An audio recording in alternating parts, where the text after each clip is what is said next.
Terpilihnya Joko Widodo dan Ma'ruf Amin sebagai pasangan presiden dan wakil presiden, Indonesia telah memasuki era dengan pembangunan infrastruktur secara besar-besaran. Namun sayang, pembangunan infrastruktur yang cepat dan masif ini masih berbanding lurus dengan meningkatnya angka korban kecelakaan tiap tahunnya. Data dari Badan Pusat Statistik menyebutkan bahwa pada tahun 2021, angka kecelakaan meningkat hingga 100.000 lebih kasus.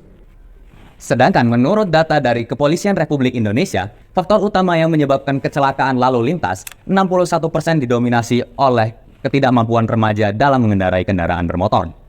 Padahal, pemerintah dan DPR sudah merancang Undang-Undang Nomor 22 Tahun 2009 tentang lalu lintas dan angkutan jalan yang fungsinya adalah untuk meningkatkan keselamatan para pengendara. Namun kenyataannya, sampai sekarang, masih saja sering terjadi yang namanya kecelakaan lalu lintas. Hal ini disebabkan karena ketidakmampuan dan minimnya pengetahuan oleh para remaja terkait aturan dan rambu-rambu lalu lintas. Serta kurangnya peran dari orang tua dalam mengawasi dan mendidik anak-anak mereka. Sehingga ini menjadi suatu permasalahan dan tentunya sangat meresahkan warga. Disinilah peran DPR sebagai penghubung lidah rakyat tentunya sangat dibutuhkan oleh masyarakat. Maka dari itu, saya, Rafif Rabbani Zali, dari MAN 1 Kota Pekalongan, Dapil 10 Jawa Tengah. Jika terpilih untuk menjadi anggota DPR, maka sesuai dengan Undang-Undang Dasar tahun 1945, Pasal 20 Ayat 1, saya akan memaksimalkan dari 3 fungsi DPR. Dalam fungsi legislasi, saya akan memfokuskan UU Nomor 22 Tahun 2009, Pasal 287 Ayat 1, di mana saya akan memaksimalkan hukum pidana terhadap para pelanggar hukum terutama di jalanan.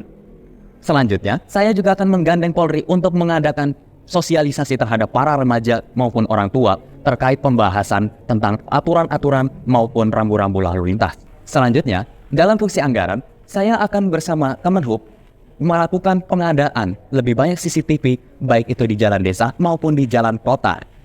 Anggaran juga akan lebih difokuskan untuk pengadaan lebih banyak unit-unit mobil patroli, sekaligus pengadaan one-way speed bump yang bertujuan untuk meningkatkan keselamatan dari para pengendara.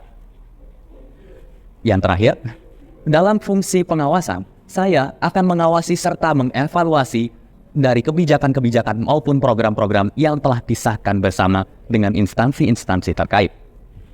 Dengan terlaksananya ketiga fungsi tersebut, maka kecelakaan lalu lintas yang disebabkan oleh para remaja dapat ditekankan. Remaja taat, kita selamat.